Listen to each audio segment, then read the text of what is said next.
From the Library of Congress in Washington, D.C. Good afternoon, ladies and gentlemen.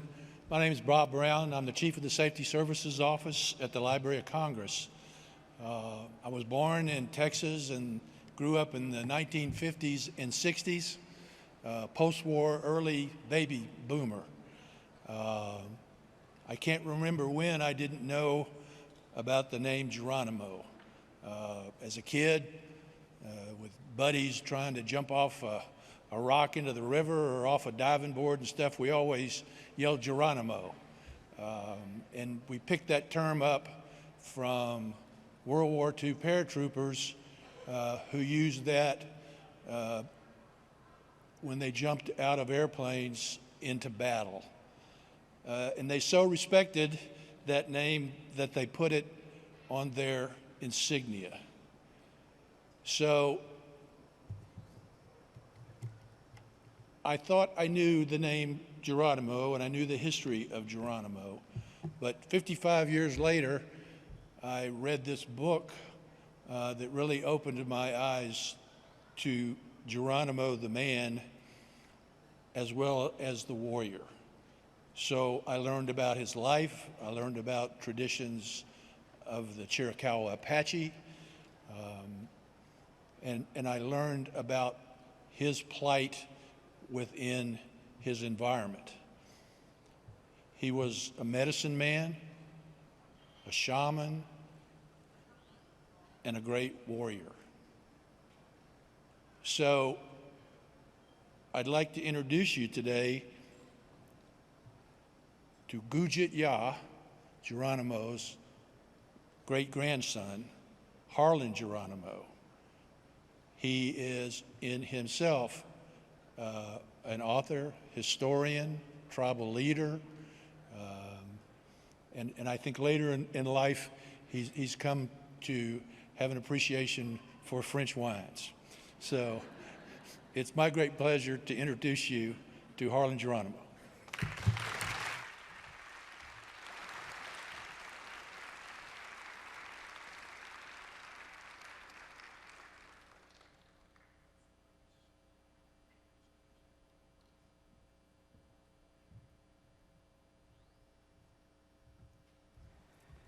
Good afternoon. I'd like to introduce my wife, Corine Geronimo.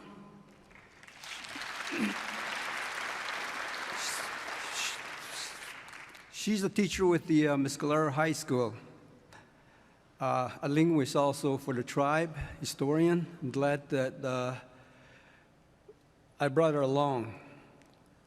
However, this is a pleasure being here. I really appreciate being here. I thank Marie, Arona, and the staff. They did a wonderful job here. I mean, I didn't think this was this big, 14 acres. It's a big building. Glad to be here. It's an honor, just like I said. I had my book published in Europe, in Paris, around '08. From there, we've been to Paris, also Switzerland and Germany 12 times. Just imagine where this book had taken us. Also down in the Caribbean, St. Barth. However, when we were in Europe, our second trip there, it took a different direction also. We were invited to the International Fair. We also did the ribbon cutting in Caen, northern France. Also Martigny, Switzerland. Just imagine what knowledge can do, But it's very important, after seeing all these kids, young adults, students out there, because during the turn of the century, my great-grandfather came across a bunch of books that were piled, in one of the army lockers in Fort Sill, where he was incarcerated. And he mentioned, to the kids at that time, the little Apache kids that were growing up, that knowledge is power. So you look at these kids that are running around out there, just imagine the interest is here. And I'm glad that Mrs. Laura Bush really spearheaded this event. I'm glad, the government's involved also. However, when I was growing up, my late mother, my grandmother, Kate, used to talk about what she went through. She was actually traveling with my great-grandfather in some of these battles down into Mexico. And when she got older, doing her confinement, with the military down in St. Augustine, and after a few years there, they shipped them back to Fort Sill. When they were at Fort Sill, they talked to the superintendent there, and they were lucky to be sent back to Mescalero with my grandmother, Harlyn Geronimo. And when I was about maybe 4.5 years old, I remember sitting in the living room when she actually talked about the different events in my great-grandfather's days, in Mexico, fighting the Mexican army, the U.S. cavalry. I mean, I had first front, seat. But back then, these elderly were pretty strict. When they tell you to sit down and listen, you have to. I mean, it's something that is part of Apache history. Because just like my great-grandfather said, knowledge is power. And to continue our livelihood, we have to listen to, stories that were told to us back then. And I decided, several years ago, that it's about time maybe we put some of this in writing. This is not the only book that's published. We got more coming up. But it's more in detail about the actual livelihood of what my great-grandfather went through, raising corn, also, squash and things like that. The family life he had in the Gila Mountains, running around with the grandkids near the waterfalls and the hot springs. These are the stories that were never told. And I'm glad, that me and my wife decided that we should take this test on. And seeing all these people and the interest here, I mean, it touches you. I'm glad, that America has finally woke up, start educating, the little kids and bringing them to book fairs like this. But I mentioned, the herbal medicines also. At that time, it was part of the livelihood. Because some of these medicines that were taught to me, I'm teaching my children, my grandkids. There's a lot of other medicines that will actually cure cancer. But we don't talk about this because we don't know what direction the future it's going to be. Because of all this terrorism, these are some of the information that we keep to ourselves. because sooner or later we're going to be relying on these medicines, the herbal medicines that were taught to us. However, there's other things, besides that, the information, like how to survive in the desert in the Southwest. I touched a little bit upon that area because in the media, you hear about immigration. A lot of these people coming into the Southwest are dying out in the desert. But my people, over hundreds of years, had learned to survive in these areas. And I talked about the different plants that would sustain life. Sometimes I go into the desert, maybe hike about 3-4 miles, above El Paso, out around the White Sands in the Sacramento Mountains. There's plants that will actually keep you alive. But I don't know,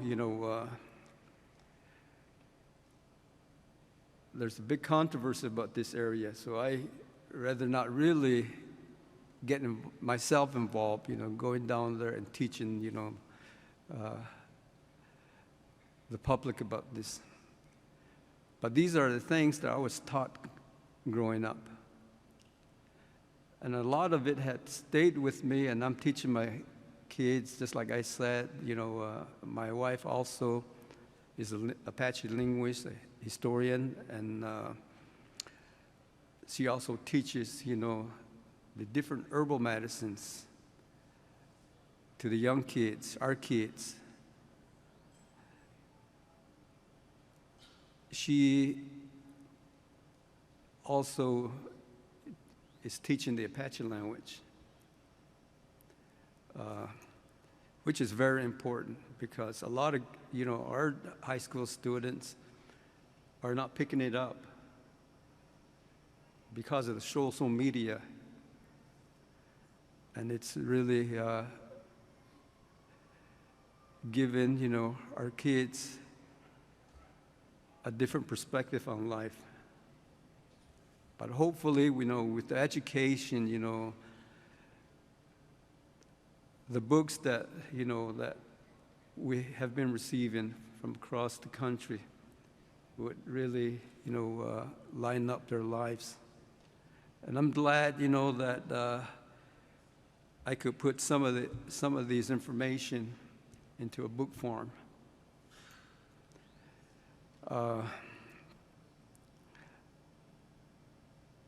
I spent 2 tours in Nam. I touched about that in the book itself.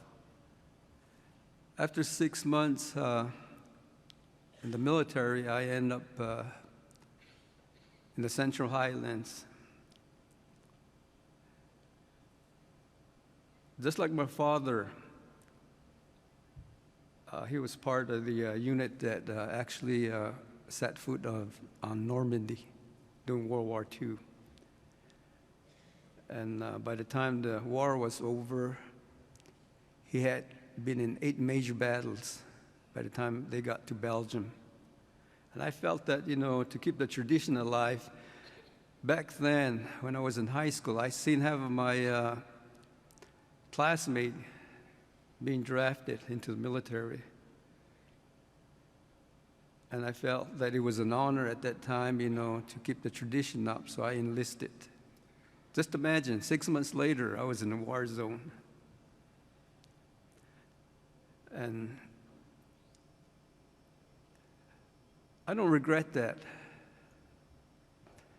I mentioned, I have several illnesses right now, just like the Agent Orange that I mentioned. I didn't know at the time, that the area was sprayed with herbicide, but our unit went into these contaminated areas in the jungle.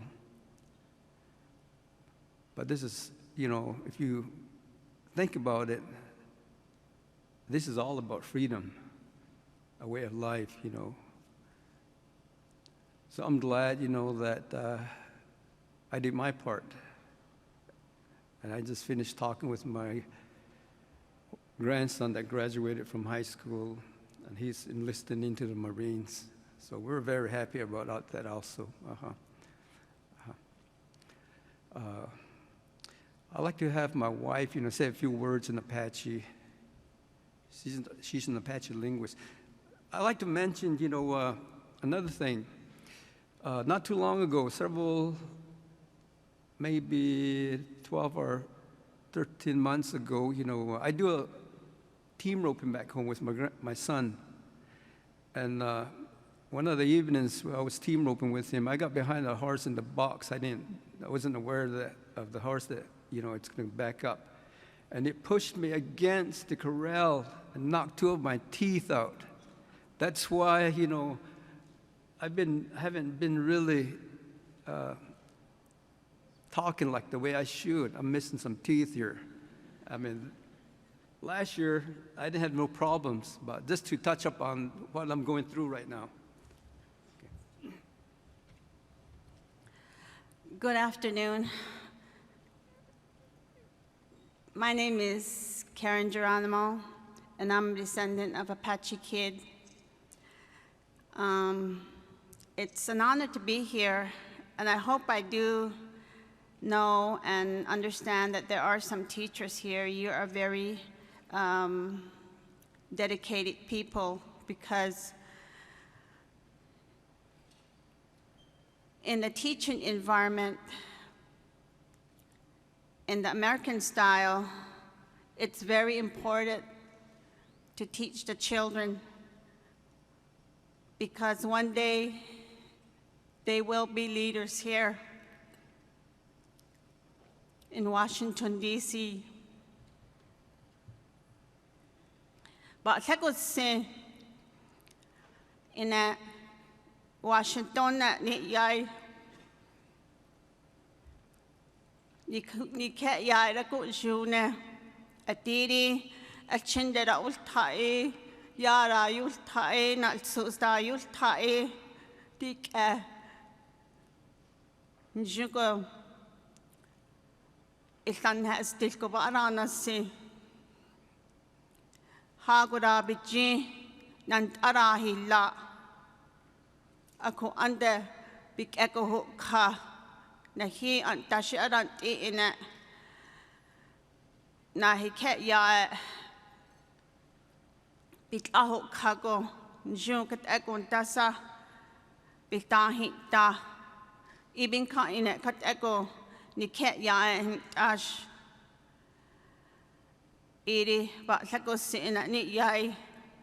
I'm glad and it's an honor to be here in Washington, D.C. There's a lot of information, and readers become leaders. So these children that are here today exploring this place will someday be your leaders. And I'm very happy to be here. And I am a linguist. I speak Apache. I'm fluent in Apache. I know my history. And I still live in my way of life. Once in a great while, I put my teepee up and I just open my flaps on my teepee at night, and the view of the universe tells me great stories. Thank you.